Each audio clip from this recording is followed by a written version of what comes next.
নমস্কার বন্ধুরা, recruitment update YouTube চ্যানেলে সকলকে স্বাগত জানিয়ে আজকে 10-1-2024 পশ্চিমবঙ্গের সরকারি কর্মচারীদের ডিএ দাবি সংক্রান্ত একটি গুরুত্বপূর্ণ আপডেট রয়েছে। আসুন এই সংক্রান্ত আপডেট দেখে নিই বিস্তারিত কী রয়েছে। রাজ্যের সরকারি কর্মচারী, শিক্ষক, শিক্ষাকর্মী, ডাক্তার, নার্স সহ অন্যান্য কর্মচারীরা মহার্ঘ ভাতা বা ডিএ দীর্ঘদিন বঞ্চনার শিকার। কেন্দ্রীয় সরকারের তুলনায় বকেয়া ডিএ প্রায় 40%। এবং একদিকে সুপ্রিম কোর্টে দীর্ঘসূত্রিতার এবং মহার্ঘ ভাতার আইনি লড়াই আটকে রয়েছে, অন্যদিকে রাজ্য সরকার কর্মচারীদের এই দাবির প্রতি উদাসীন শুধু নয়, এই দাবিকে স্বীকারও পর্যন্ত করছে না, এরকমই অভিযোগ উঠেছে। এবং এই প্রেক্ষিতে আজ কলকাতায় কলেজ স্কোয়ারে মহাবোধি সোসাইটি হলে 17টি সংগঠনের উদ্যোগে মহার্ঘ ভাতার অধিকার ও বঞ্চনার পশ্চিমবঙ্গ সরকার ও আদালত এই শীর্ষক এক সেমিনার সংগঠিত হয়। উপস্থিত ছিলেন বিভিন্ন জন। এবং এই সেমিনারে রাজ্যের প্রাথমিক মাধ্যমিক শিক্ষক সংগঠন সহ রাজ্যের সরকারি কর্মচারী, ডাক্তার, নার্স, বিশ্ববিদ্যালয়ের কর্মচারী, 17টি সংগঠনের সদস্যরা উপস্থিত ছিলেন।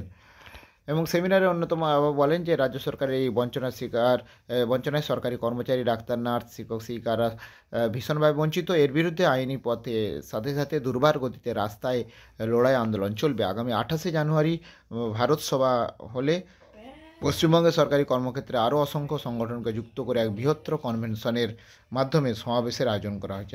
আর এদিকে আপনারা জানেন যে 19শে জানুয়ারি মহামিছিলের তোড়জোড় করছে সংগ্রামী যৌথ মঞ্চ। তো যাই হোক, এই আপডেটটা আমি শেয়ার করলাম। আরও আপডেট পেলে অবশ্যই শেয়ার করবো। সঙ্গে থাকবেন এবং চ্যানেলটা সাবস্ক্রাইব করে নেবেন। ধন্যবাদ।